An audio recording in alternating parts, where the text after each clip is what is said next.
Hey everybody, it is day one of Thanks Karen, Karen's Giving, Thanks Cinema, Thanksgiving week of Thanks for Movies.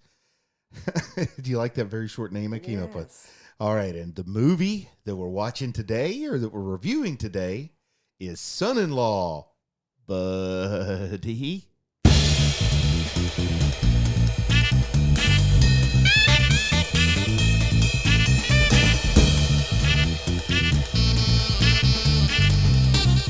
We're talking about Son-in-Law from the year 1993, directed by a guy named Steve Rash. I don't really know a whole lot that he's directed other than this.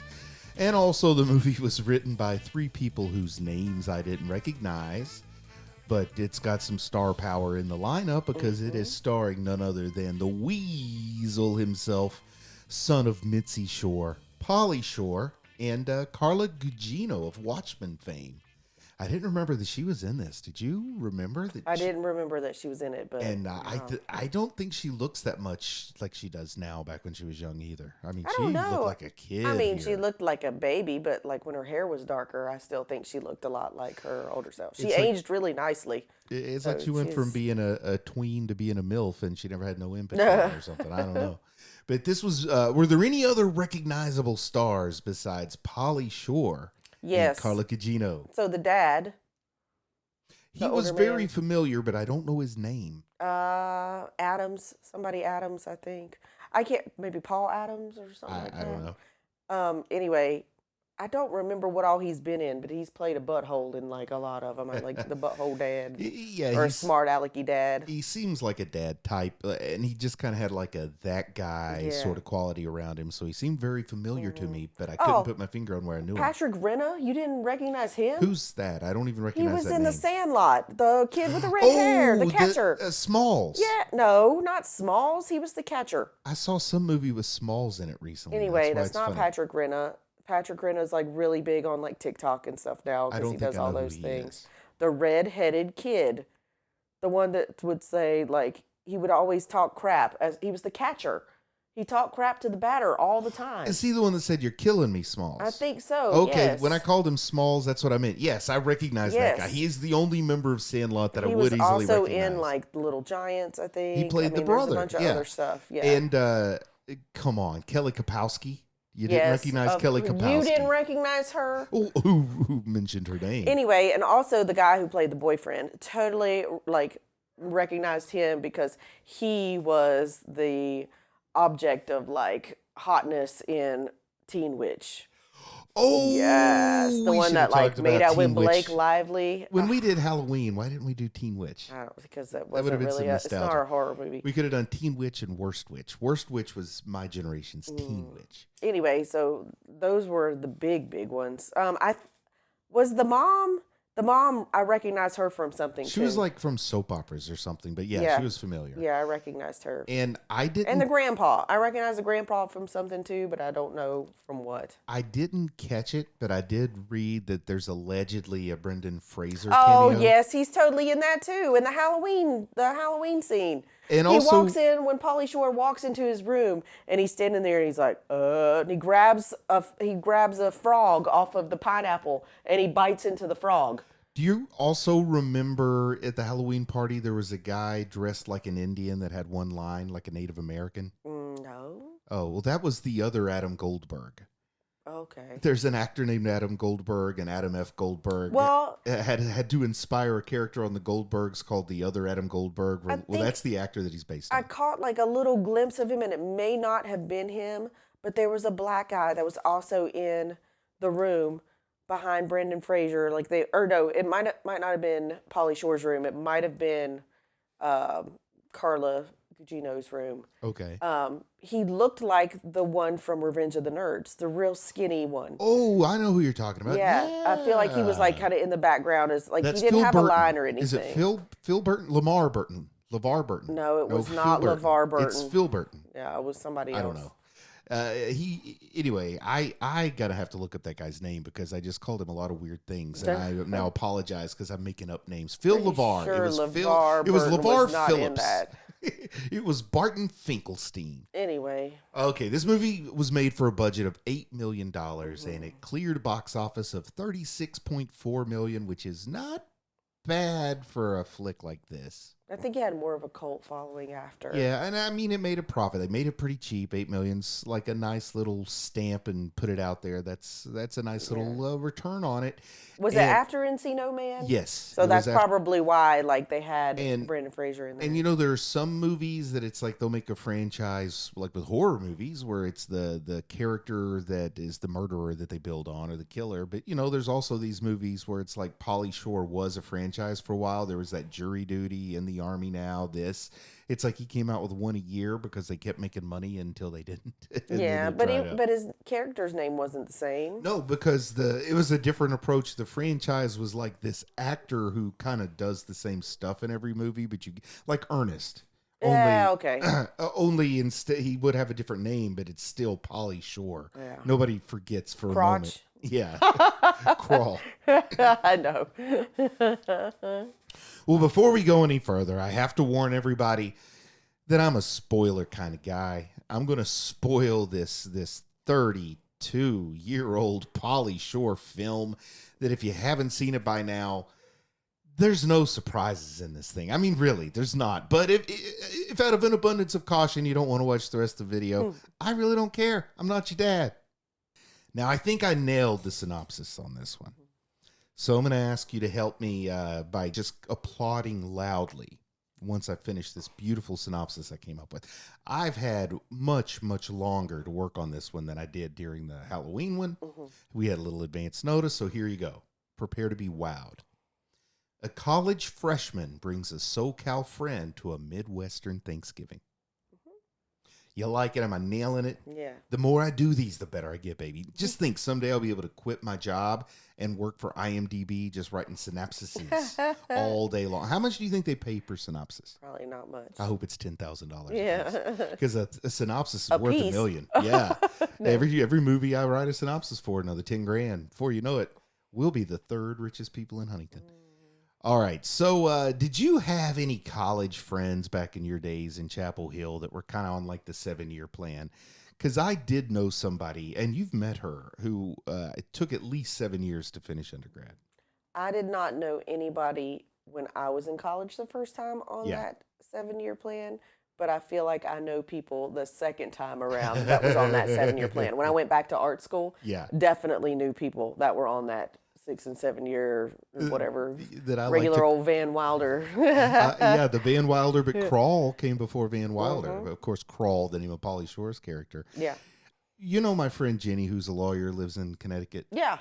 She got like nothing but good grades, but she just kept changing her major. So she like majored in everything and finally got multiple degrees, I think, when she finally graduated with her bachelor's after 7 years, went to law school and stuff. I don't know what her degrees are in, but I think one of them is French. Yeah. I think they call that like a lifetime student or something like that. My cousin Rick in Charlotte, I don't know how many degrees he has, but until he finally settled on like psychology, but he just kept staying in school.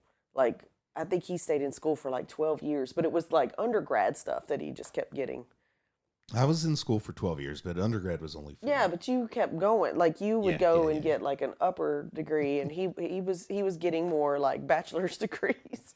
Now, did you ever, the central premise of this movie, as I said in the synopsis, is a farm girl goes to college in, I think it's Los Angeles, and she changes. She really is exposed to something other than her regular everyday farm life, and I think they go a little bit cartoonish in just how much she changes. But she gets goes and gets a tattoo, gets her hair cut, dyes her hair a different color, starts wearing clothes that show a little more. I don't think that's cartoonish. I think that's normal. Especially like she was from South Dakota and had never been out of the state really, and went to California where everybody looks I'm just saying that like your semester starts at the end of August and you go home for Thanksgiving at mid-November. That's less end of November.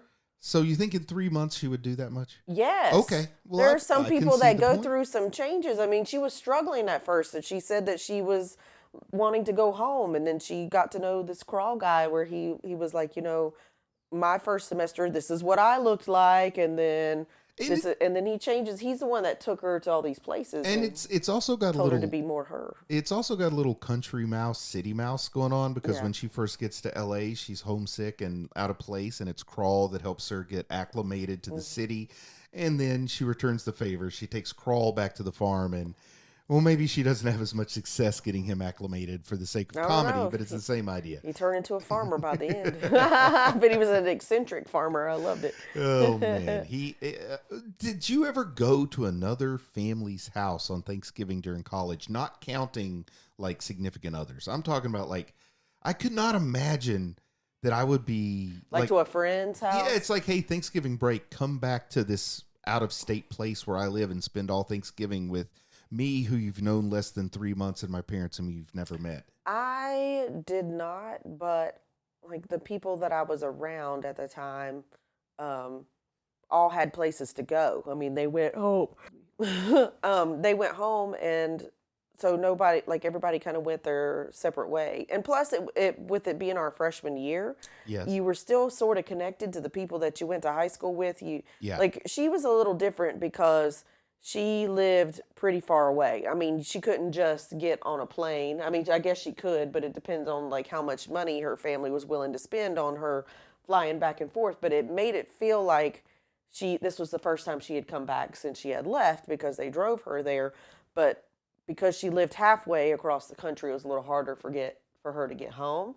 And the people that I was around, we all lived within a few hours of where we went to school, so it was easier for us to just like go home more often. I think I would feel so uncomfortable and so out of place with just like a friend's family on Thanksgiving. I'd just probably rather be alone. I think it just depends on how how lonely you're feeling. Like if you want to be with somebody or somebody extended you that like invite, you would just take it and go because maybe you want to be around people and you don't want to spend that time And alone. But the difference between her and him, she was a freshman. He had been there for a long time. Like I think this was his sixth or yes, seventh year. yeah. Right? So, and he said his plans fell through or whatever. So it wasn't a big deal for him to go. Now you bring up another good point, and I don't know if this is worthy of being a story point or not, but I certainly wonder why nobody mentioned it, or if they did mention it, I missed it. But nobody mentioned the age gap. If an 18-year-old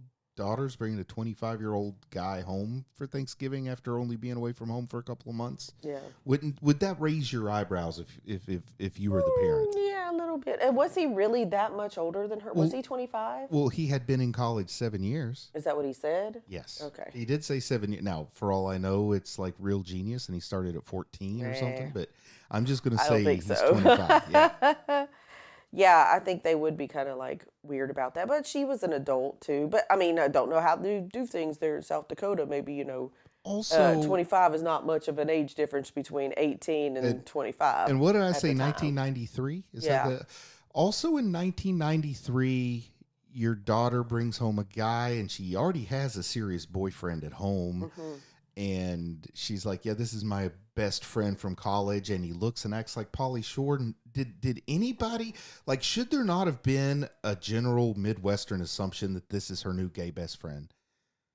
Because he really is. He's flamboyant. He could. I think easily the be grandpa mistaken was for gay kind by of like Midwestern. alluding to that when he was saying, when he did the Heimlich maneuver and he was like, he kissed me. And in 1993, I was a teenage boy, and we all thought, well, I won't say we all, because a lot of people are going to say don't speak for me, but the group of guys I hung out with, there were a lot of us that kind of thought Pauly Shore was cool.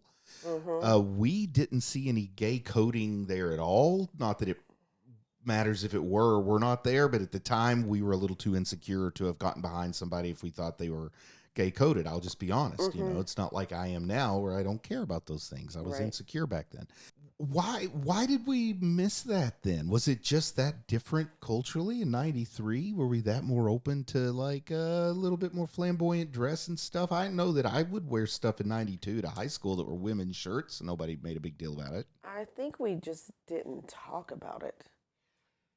If you were gay and flamboyant, like we just kind of looked at you funny. And I you think- know how everybody kind of laughed at him a lot? I think they were kind of And thinking that maybe he was gay, but nobody would ever say it out loud because you just never said it out loud. he also had the MTV connection, and even though grunge is now the rock and roll du jour in 1993, we still have survived the hairband thing where like all the biggest womanizers in music also used hairspray and eyeshadow and stuff. Like, I'm not talking like the emo kind of makeup. You go look at Vince Neil when he was, I mean, he had like not drugstore floozy, like truck stop floozy makeup on. Yeah.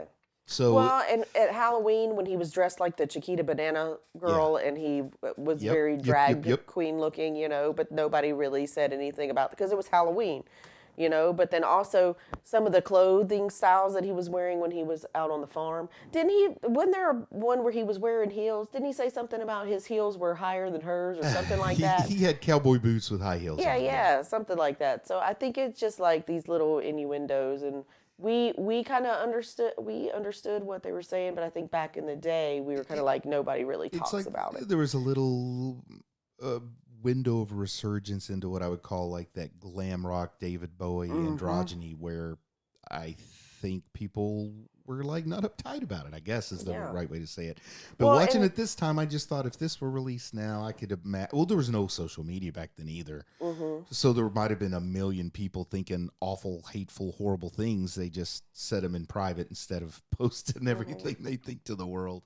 But the way that they were acting, I think, as in like he was like the older guy, the best friend. He was a little more flamboyant. It was Yeah. kind of like she was attracted to him, not like attracted as in like lusting attracted. She was just She liked attracted his because he was freedom and like confidence. her gay best friend, Well, I think but never said gay. yeah, she was drawn to his freedom and confidence. Yeah. Maybe this is like a some weird fantasy movie for the person who wrote it, I know nothing about. 3 people wrote it, but like a fantasy movie for someone who's fallen in love with their gay best friend and they're trying to convince themselves that he's not really Yeah. gay or something like that. I was trying to think of the least like offensive way to put that, so I stammered for a minute, but you get my point. Yeah, yeah.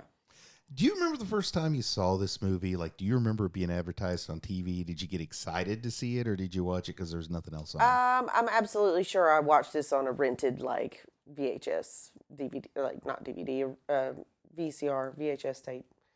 Yeah, This was and it had to have been either my dad had this because we had a bunch of VHS tapes. Like he had one of those things like a membership to like Columbia where you could get you know 20 VHS tapes. So also they did the music stuff Yeah. too, where you could buy.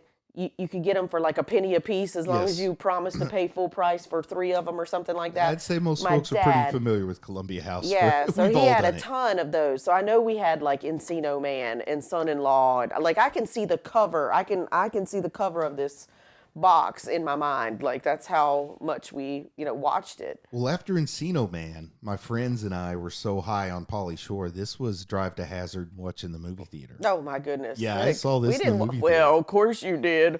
I mean, I was like 13 and you were like 19. Yeah, so it was a road trip. I drove 45 minutes to see Oh my gosh. Son-in-Law on the big screen.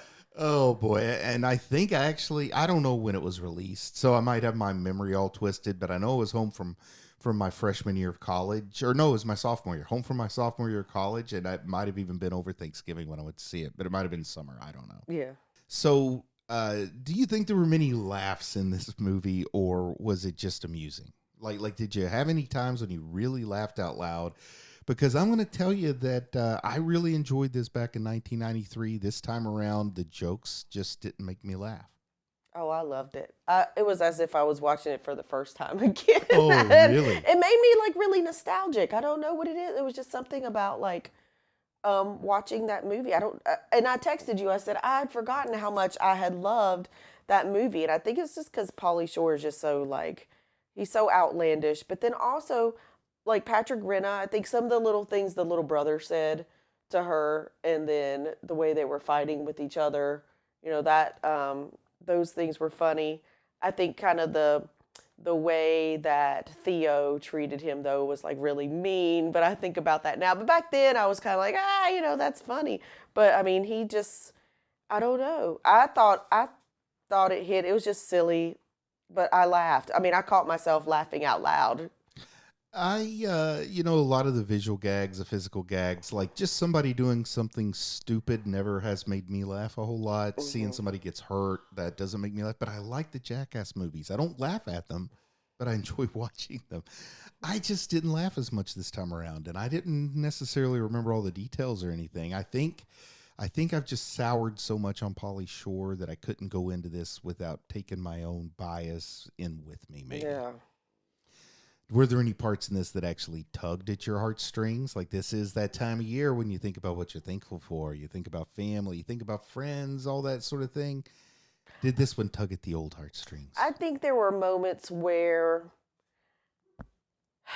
it didn't matter how awful they treated him or treated him as someone different. He didn't let that get to him. And I think that's what I Yeah. really like enjoyed about it is that he didn't react to how badly that they had treated him, and especially like Theo. He was kind of like, he can get even, or hey, he would just say, "Hey, man, that's not really nice." You know what I mean? It was Yeah. just refreshing to see someone not retaliate I'll tell you, yes, you and make a was real good able point. to. It was You really remember, able to handle it in a mature way, and especially well, like the probably one of the ending scenes when he was talking about, "Hey, y'all are a family. Like I know y'all come from a good family, but y'all are acting really bad right now." There was just some things that was just kind of like, wow, he's really like letting them I, have it. I But wouldn't say it really tugged at my heartstrings, but I hmm found it touching when he was like giving the mom a pep talk about how beautiful she yes, is and I stuff. love I like that. that part. That was Yeah, probably the part that I felt, think that tugged at my yeah. heartstrings really. So I think that's the one moment. I don't think this movie really tried that hard to Yeah, be real touching or to play the sympathy or anything like yeah. that. There were moments though that I think, regardless of like Theo and the boyfriend, and he tried when he went to the bachelor party to give them the benefit of the doubt, but like with the whole family I think he tried to make a connection with everybody, and especially like the little brother rolled his eyes, didn't want him to be there, and then helped him with his computer, and then they just kind of like grew a friendship out of that. And I think what helped him, um, is because he was in school for so long and because he had all the degrees and all these different things that he was able Hey, to two like, semesters of karate. yeah, he was like a really like a people person. Maybe he should have gone into public relations or something. Yeah, you should go into theater or communications. Yeah.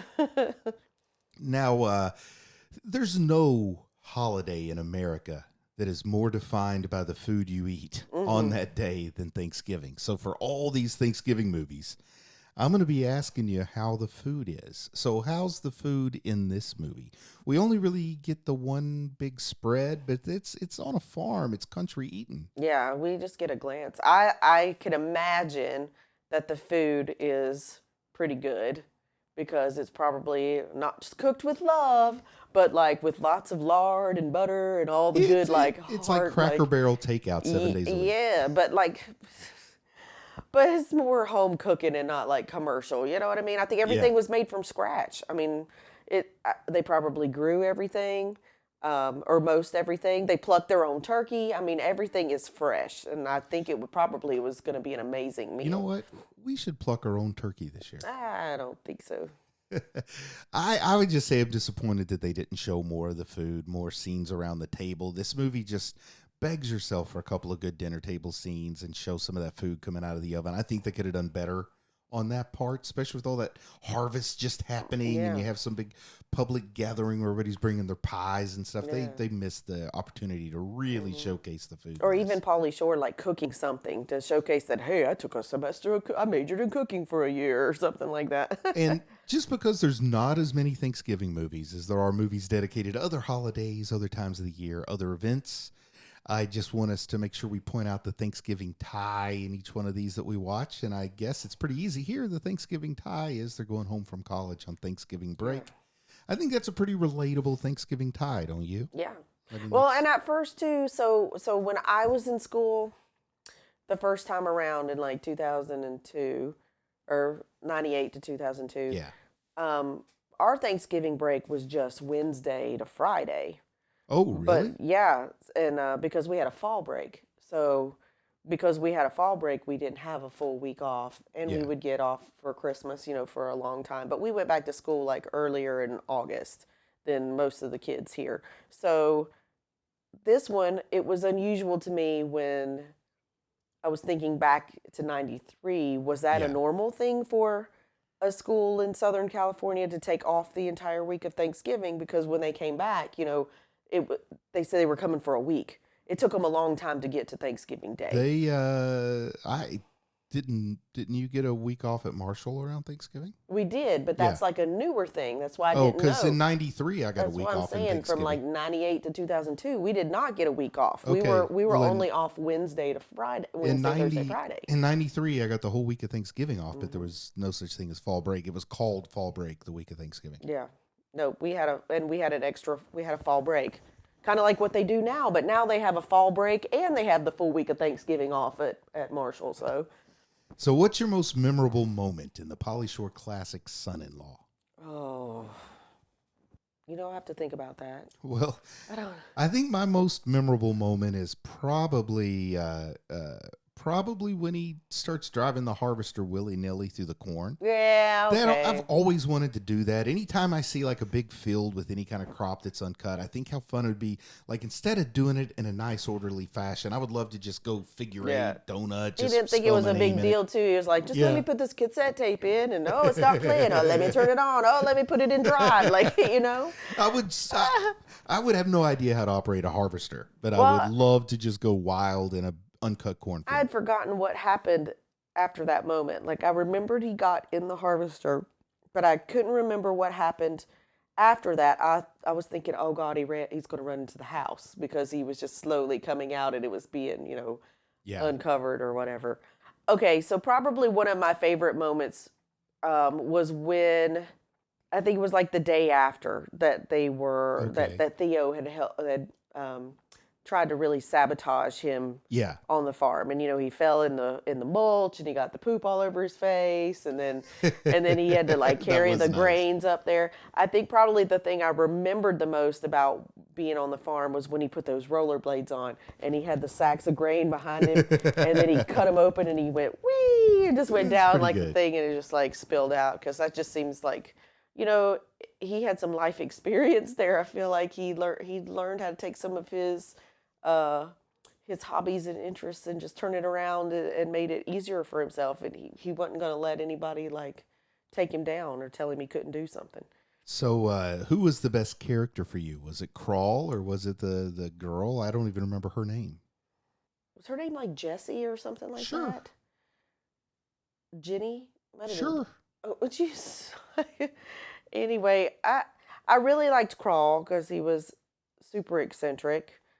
I like the grandpa for his like real witty stuff. Okay, so here's another memorable moment. Okay. Was when he told the boyfriend how awful he was, and he started using Crawl's like words in Southern California talk, and he said, "You listen here." That was good. Blah blah blah. I can't remember exactly what he said, but I remember he said something like, "Wow, oh my gosh, Grandpa's picking up on the lingo of like." Good job, Grandpa. Yeah. I don't know if I was really. I was really looking at them as in. I was paying attention to more where had I seen them from. Yeah. You know what I mean? So I don't know if there was a best character moment. It probably would be Pauly Shore, I because think he's just the main character this is based around, and he was so eccentric. I think Tiffany Amber Thiessen, her character, the best friend, was the secret ingredient here because she was honest. She told the truth. She helped save the whole situation. She did not tell the entire truth, because here is one part where it really bothered me. The Let's hear it. boyfriend kept talking about how he helped her in the last 3 months, that his girlfriend was gone to California. He was like, Yeah. all the things that I did for you, and it made it sound like that he was cheating on her. He was cheating with her on best friend. Yes. If you go back and you look at it, I really think, or listen to it, I really think he was cheating on her with her best friend, and she never said anything because of the way they like acted. And she was like, oh, that one time she she said, "Am I going to get to come over tonight?" Don't you remember I that? do remember that. Yeah, but she never came out and said that she cheated on him. Like she You said just that he have was to read between the lines. that she was a dirtbag, but she never came out and told her that she did it. And then they invited her over for Thanksgiving dinner, and that whole scene right there. While I was watching that, I was like, "Wait a minute, who's going to point out that she's been having an affair? Like, how come the boyfriend didn't say?" "Oh, I was sleeping with you the whole, the last 3 months," because she just sat down like it was not a big deal, sat down at the Thanksgiving dinner and not felt guilty one bit about what she had done. I really think it was implied that she was having, she was cheating. Did He you was see? cheating, so. Did you see any important themes or any noteworthy themes beyond Thanksgiving? Oh, don't judge a book by its cover. I think that's the biggest one on this whole thing. And people can change. People do change. I don't know.